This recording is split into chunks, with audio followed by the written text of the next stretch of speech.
गुरवे गौरचंद्राय राधिकाय तदालये कृष्णाय कृष्णभक्ताय तद्भक्ताय नमो नमः। नमां विष्णुपादाय राधिकाय प्रियात्मने श्रीमद्भक्तिवेदान्तनारायणीति नामिने। श्रीकृष्णलीला कथने सुदक्षम् औदार्य माधुर्य गुणैश्च युक्तं वरं वरेण्यं पुरुषं महान्तं नारायणं तं शिरसा Namami.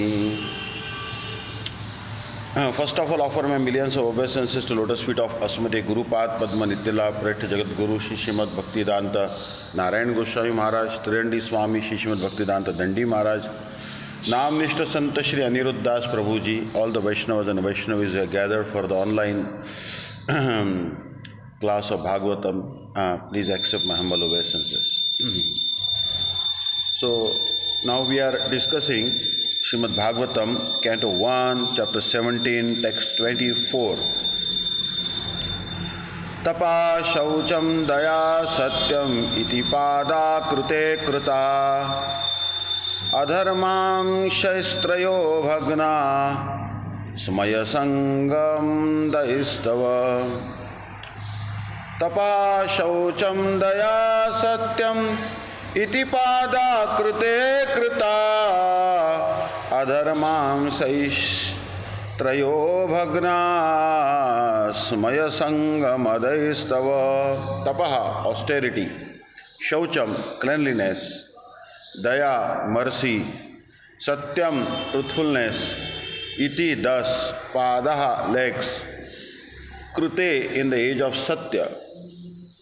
Krutaha, established. Adharma, irreligiosity.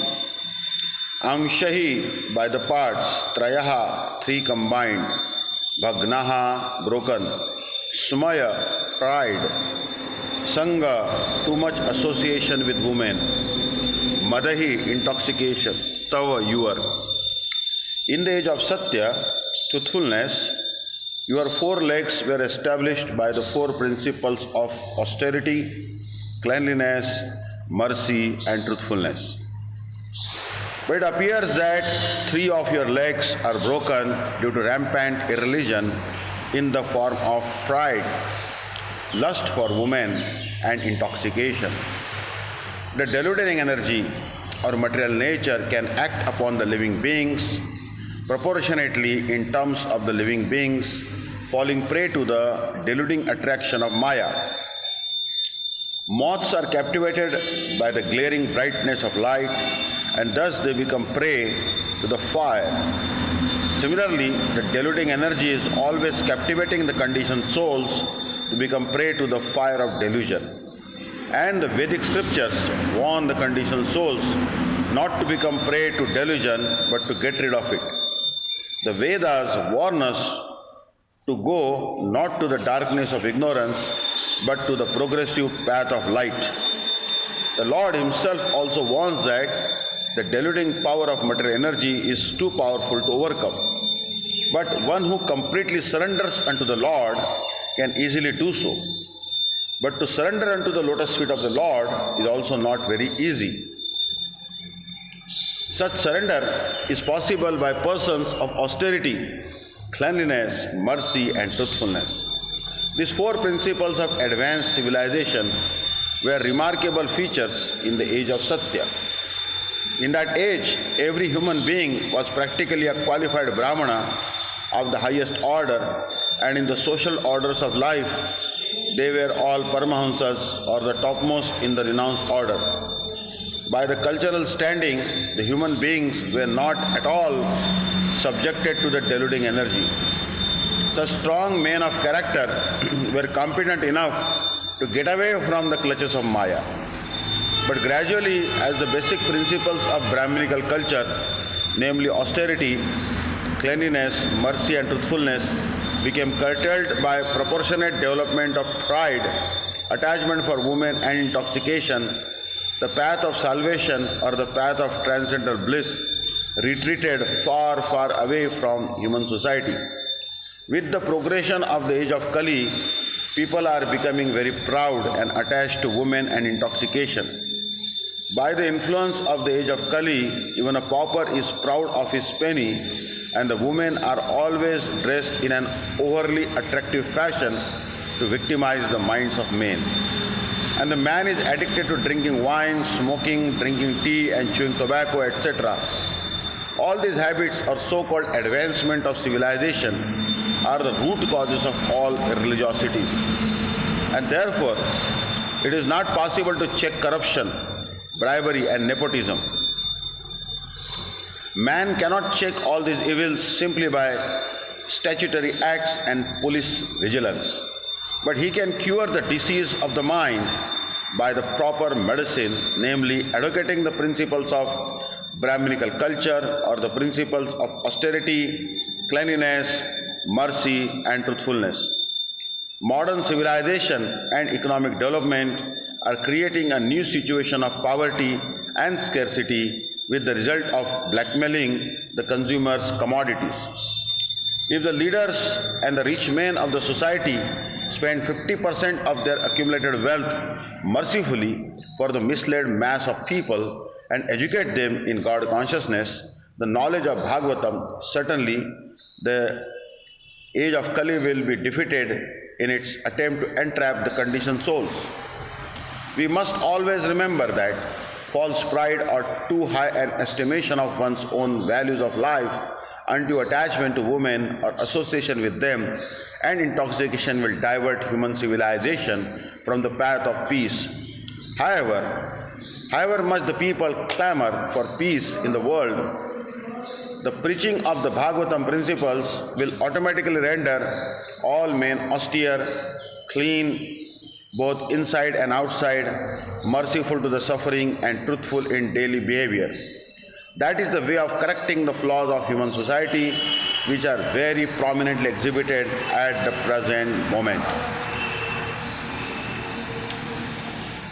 Text 25. Idanim dharmapadaste satyam nivartayet yata tam jigrukshati adharmoyam andrute naidhita kali. Idanim dharmapadaste satyam nivartayet yata tam jigrukshati adharmoyam andrute naidhita kali.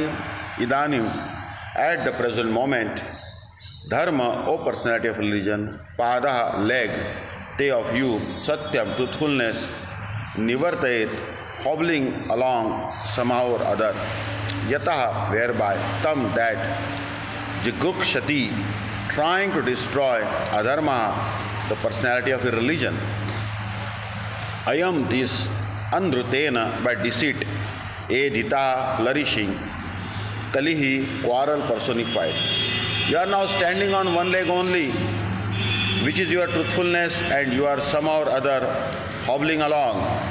But quarrel personified, Kali, flourishing by deceit, is also trying to destroy that leg. The principles of religion do not stand on some dogmas or man-made formulas, but they stand on four primary regulatory observances, namely austerity, cleanliness, mercy and truthfulness. The mass of people must be taught to practice these principles from childhood. Austerity means to accept voluntary things which may not be very comfortable for the body, but are conducive for spiritual realization. For example, fasting. Fasting twice or 4 times a month is a sort of austerity which may be voluntarily accepted for spiritual realization only and not for any other purposes, political or otherwise. Fastings, which are meant not for self-realization but for some other purposes, are condemned in the Bhagavad Gita 17.5 and 6. Similarly, cleanliness is necessary both for the mind and the body. Simply bodily cleanliness may help to some extent, but cleanliness of the mind is necessary, and it is effected by glorifying the Supreme Lord. No one can cleanse the accumulated mental dust without glorifying the Supreme Lord. A godless civilization cannot cleanse the mind because it has no idea of God, and for this simple reason, people under such a civilization cannot have good qualifications. However, they may be materially equipped. We have to see things by their resultant action. The resultant action of human civilization in the age of Kali is dissatisfaction. So everyone is anxious to get peace of mind. This peace of mind was complete in the Satya age because of the existence of the above mentioned attributes of the human beings. Gradually these attributes have diminished in the Treta Yuga to three-fourths, in the Dwapar to half, and in this age of Kali to one-fourth, which is also gradually diminishing on account of prevailing untruthfulness. By pride, either artificial or real, the resultant action of austerity is spoiled. By too much affection for female association, cleanliness is spoiled. By too much addiction to intoxication, mercy is spoiled. And by too much lying propaganda, truthfulness is spoiled. The revival of Bhagavad Dharma can save human civilization from falling prey to evils of all description.